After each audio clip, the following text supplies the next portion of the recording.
Okay, so we're almost at Red Rock now. I'll tell a little bit more of the story while I'm getting there. So, so as I said, I went to, the next day after that phone call with Family Violence Unit in Brisbane, I did go to New South Wales, and my daughter and I stayed with lovely people who have an Airbnb, their house at Kingscliff, which is very nice. And the next day we checked out of there and driving to our next destination, which was Eureka. But on the way I detoured because I saw the sign that said Cape Byron, which is the lighthouse at Byron Bay.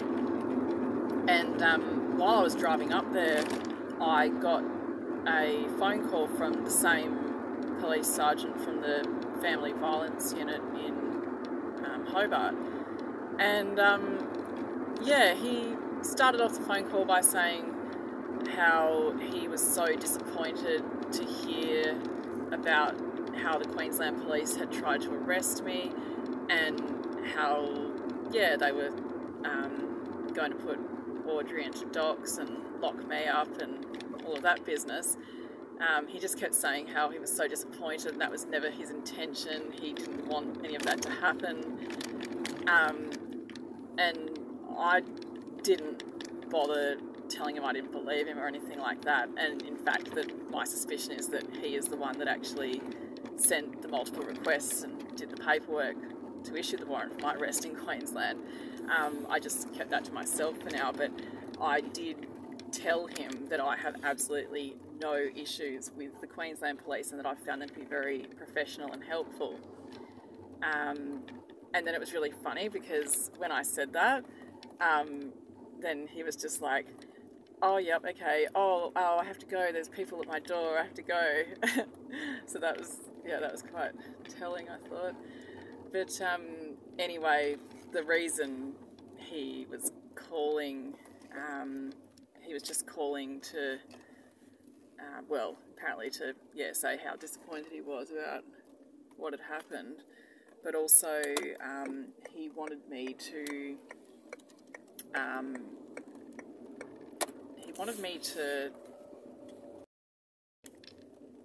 sorry, I just had to stop the thing then to see where I was going. He wanted me to, when I arrived at my next destination, to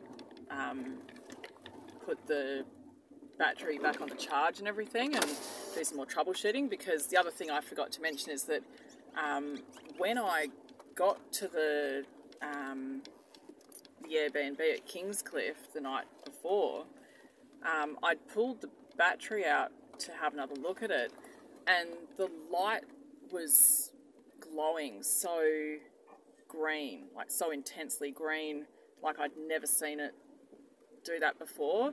And I'd already reported that for weeks prior to that, like even since I was in Cairns in August, the light had actually stopped working. So all that time from between being Cairns to Gold Coast, I'd been charging the device with just not even seeing the light at all on the battery. So I'd just been relying on the calls and the texts from the monitoring compliance unit to ensure that everything was fine. But I'd already reported to them that the light had actually stopped working, and so that should all be on the record as well, because all those calls are recorded. But anyway,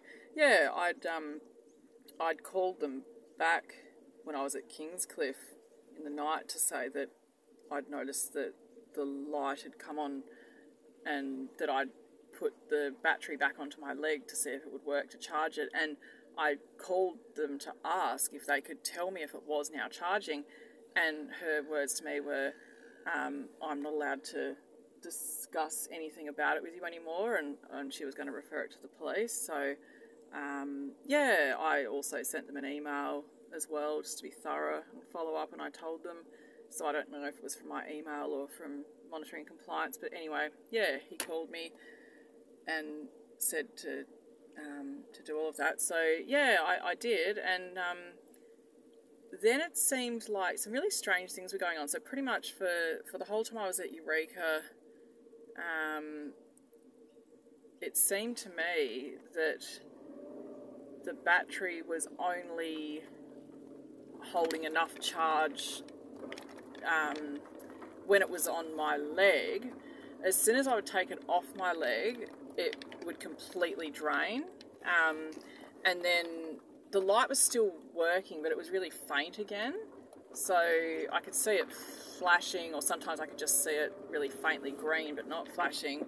And yeah, I was getting multiple calls from Monitoring Compliance Unit, and I told them everything, went through and did all the troubleshooting again. And I was just constantly, I had to charge it so much. In fact, there was one time I remember where I had to charge it for 4 hours straight on my leg, and charged it so much that I got another burn on my leg, so I reported that as well. But yeah, it was just constant, just never ending, and I was getting really worried because I thought if something goes wrong again, they're probably going to try and arrest me, get the New South Wales police onto me. So I was really stressing about it, and anyway, eventually, I think after a few days of that, and then I must have gone to Lennox Head. That's right, I went to Lennox Head, and I got another phone call from the police sergeant from the Family Violence Unit, and he was saying that it was dead again. It had completely died. So all that charging that I'd been doing, all that troubleshooting, all of it, nothing had worked, and it had all been for nothing, me getting the burn on my leg again and all of that. Yeah, and that's what I couldn't work out too, is why would the battery get so hot if it's not even charging? But anyway, who knows. So this police sergeant, the same one, he said to me, and then followed it up in an email as well, that I need to go to the watch house, the police watch house in Southport, which is in Queensland. It was about a 2-hour drive from Lennox Head. He said I have to go there and get swapped over with all new equipment. And yeah, so wasn't very happy about it, obviously, because I would have rather just be sightseeing and enjoying Lennox Head. But yeah, again, I wanted to show that I'm cooperating and all of that sort of thing, and it was stressing me out that it was all hanging over my head. So I said I'd do it that same day. We just finished up our lunch and then put Audrey back in the car and drove up there, and it took about 2 hours to get there. Then went into the police station as instructed to tell them I was there. They had to call over to the watch house and then get me to go over there. Oh, I was so triggered. I had to buzz in and go through this big fenced area and a big metal gate and locks behind you, and you're trapped in there, and then you have to go into the actual watch house. And it's like that smell, like it just straight away brought back all the memories. Like they all have this sort of rancid smell, like rotting and just misery. And wasn't very pleasant to have to take Audrey in there either, but can't fault any of the staff at all. Queensland Police have been really professional and really good all the way through, very friendly. So anyway, went there. They swapped it over. Now, what was interesting was that when they were swapping it all over, they made a point of telling me that I am the first person who's ever worn this equipment and used this equipment at all, because in Queensland they have, for their electronic monitoring for adults, they use a different system, and the actual tag that goes on the leg is about double the size of the one that they use in Tasmania and the one that they use for their juvenile offenders. But the thing is, they've never used one on a juvenile offender in Queensland. So literally this equipment has probably just been sitting there for years, never used. And yeah, it's brand new, perfect condition, not a scratch on it. So yeah, they were just blowing out sort of how they were calling it, you know, how small it was. But I turned around and said to them, well, you know, I've been complaining about how heavy it feels on my leg and how uncomfortable it is. And I sort of joked and said to them, maybe I should stop complaining so much and think myself lucky, because yeah, they were telling me that, yeah, it's like having a brick on your leg for the Queensland one. And as well, like with mine, it's wireless, like, so you don't have to, like, you just plug the battery into the wall to charge it, but then you can take the battery off and you can charge it while you're driving, for example, or, you know, going for a walk or something. If not, it's not very comfortable, but you can do that. Whereas in Queensland, you have to be plugged in to the wall, like with a cord and everything. So you just pretty much have to sit there and watch TV or something. You can't walk around with it on. So that put things in perspective a little bit. Yeah, so anyway, they fitted me with the new equipment, got me to sign for it, gave me a new battery and wall charger and everything. And then I thought we could leave, but, and my daughter, you know, she kept saying, you know, go now, go now. She really wanted to leave. And they said, oh, you can't leave yet because we've got to make sure that you're actually coming up on the system. Like in Tasmania, they had to check to make sure they could see me and that it was working. And so we had to wait for quite a while, locked in that area. And I think after about maybe 15 minutes or something, 15 or 20 minutes, they got me to go outside with one of the police, Wayne, I think his name was. He was really lovely too. And just walk around the car park a bit, because they thought that probably it wasn't picking up signal because I was inside the watch house. But even that wasn't working. And then I said, oh, my parking meter's about to run out. So he escorted me over to there to put more money in the meter. And yeah, even that, like, nothing was, you know, waiting and waiting and just wasn't picking me up. So in the end, he said he was going to let me go and just asked me to, when I got back to Lennox Head, he said, could I plug in the beacon and plug in the battery onto the wall charger for 2 hours and then onto my leg for another couple of hours as well, and that should fix it. So I did that, and I didn't hear anything from monitoring compliance unit, so I thought, I just assumed it was all working because I got nothing to indicate that it wasn't. But then the next day, I was just about to drive to the next place, which is just near Grafton, the farm that we're staying at now. And I had a text message from this woman, Laura, I think her name was, and she was calling from Highfield House, which is part of Community Corrections, and she said she was part of the monitoring compliance unit and asked me if I could call her.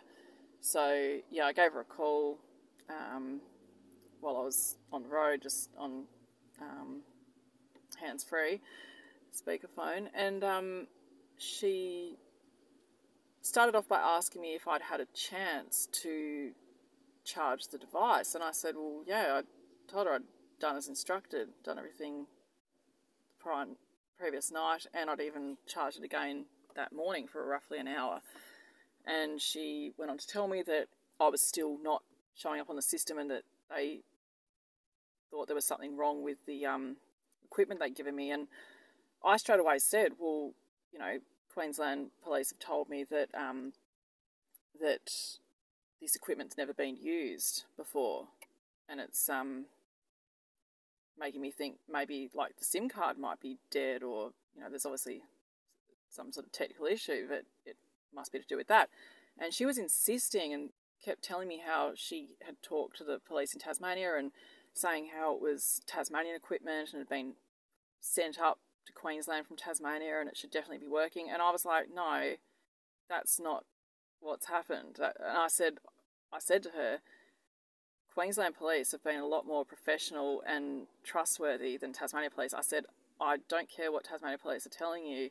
I don't believe that equipment was sent up from Tasmania. It's Queensland equipment.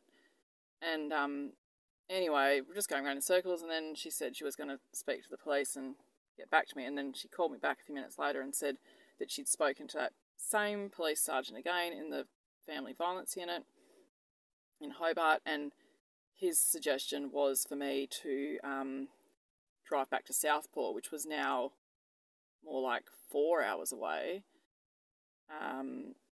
He wanted me to drive back there and get the equipment swapped again.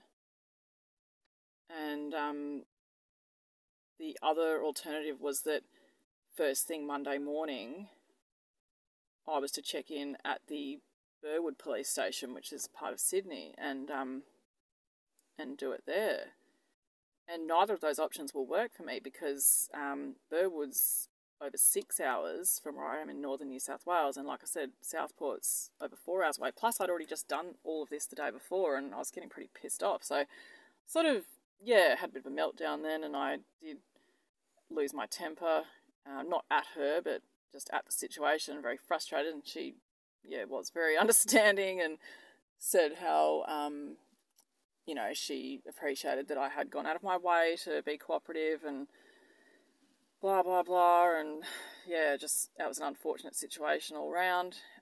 Anyway, she asked me if I wanted the police to call me to discuss it, and I said, well, no, obviously not. What good's that going to do, just saying the same thing? And I said, what I'd really like is for them to put that in writing, because I like everything in writing, because then you've got evidence and something to, show to your lawyer or show in court if need be. So, I wanted it in writing, because in the back of my mind, I was thinking, well, pretty sure they can only ask me to do reasonable requests, and this is getting really unreasonable now. So I had a feeling that he wouldn't put the offer in writing, and I was right. He didn't put that offer in writing. What he did instead is he called me about an hour later, and he was just like, oh, yep, I have, I'm going to make your life so much easier now. And he was sort of just being all like that, and I was still really pissed off, so I was just like, yeah, good, and, what are you proposing, sort of thing. And he said, well, I've just done a new risk assessment on you, and because you're now on the mainland, you've come up as a low risk. And I'm just thinking to myself, well, I don't even think there was a risk assessment done on me in the first place. And also, even if there was a risk assessment done on me, how could I ever, in any risk assessment, ever be deemed as a high risk? Because I have no criminal convictions and I have no history of violence. So it wouldn't even make sense that I could ever be a high risk. But anyway, he said that I was now low risk, and that meant that he was going to say that I don't have to be electronically monitored for the rest of the week. But by this Friday, he wants me to go to the Burwood Police Station and get fitted with the all-new equipment again. Now, the thing is that I was thinking about it over the weekend, and I did send some emails off to ask these questions, but haven't heard anything back. But I want to know, if I'm on the mainland and now supposedly deemed as a low risk, then how come I even have to go to the Burwood Police Station and get fitted with new equipment? Shouldn't they just be saying, if I am such a high risk and have to be monitored, shouldn't it only be if I'm in Tasmania? But then, having said that, where is the risk assessment that says that I should even be deemed a high risk? So, and then the other thing is that there's been some really bad flooding, and I've been keeping an eye on all the updates and everything, and for me to get down to Sydney this week, looks like it wouldn't be safe to do so because of the flooding, and people are getting evacuated and everything. So I am just sitting back to see if they respond to my email, because I think it's highly unlikely that I'll be even able to physically get to Burwood by this Friday. And the other thing that was interesting was that over the weekend, my Dad told me that there was a letter there for me, because I've been getting all my mail forwarded to my parents' address now because of how my house is still getting repaired by insurance from the flood. And yeah, my dad said there was a letter for me from the police for me. So I said for him to open it and send me screenshots, and it was following up about my right to information request that I put in months ago. But in my right to information request, when they'd initially responded to it, they hadn't given me about half of what I asked for, and I'd done a complaint to say that I, disagree with their findings and that they should release more information to me.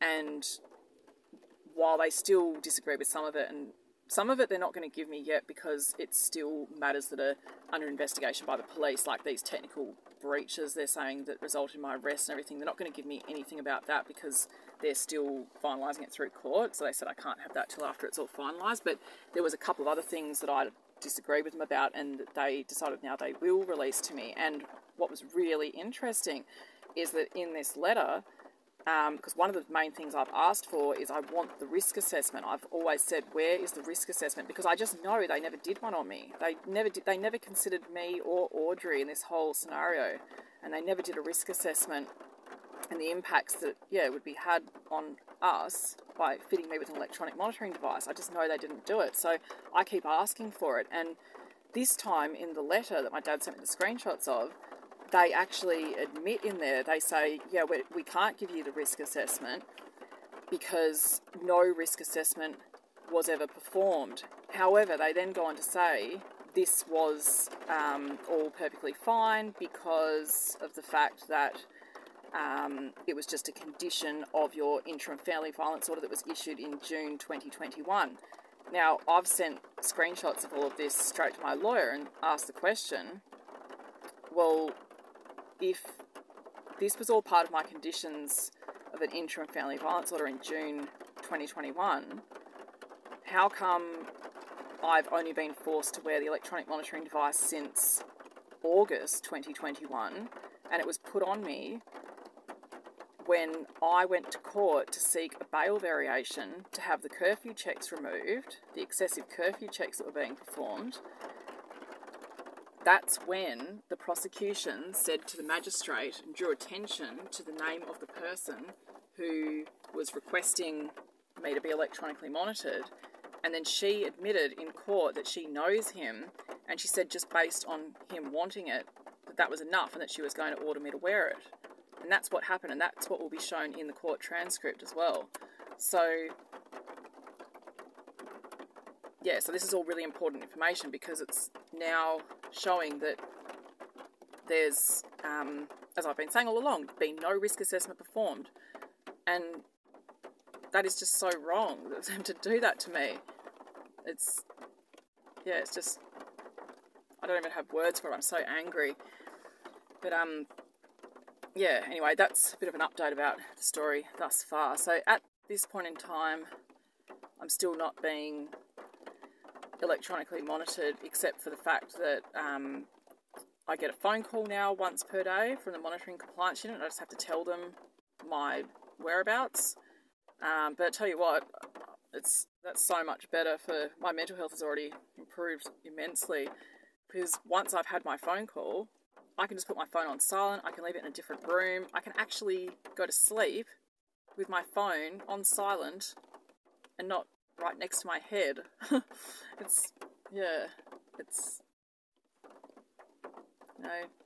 been living like this for almost 15 months now. It's been.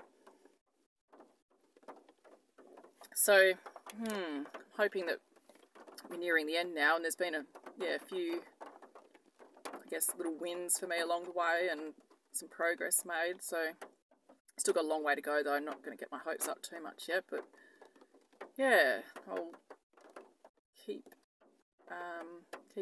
updating you as things come to light.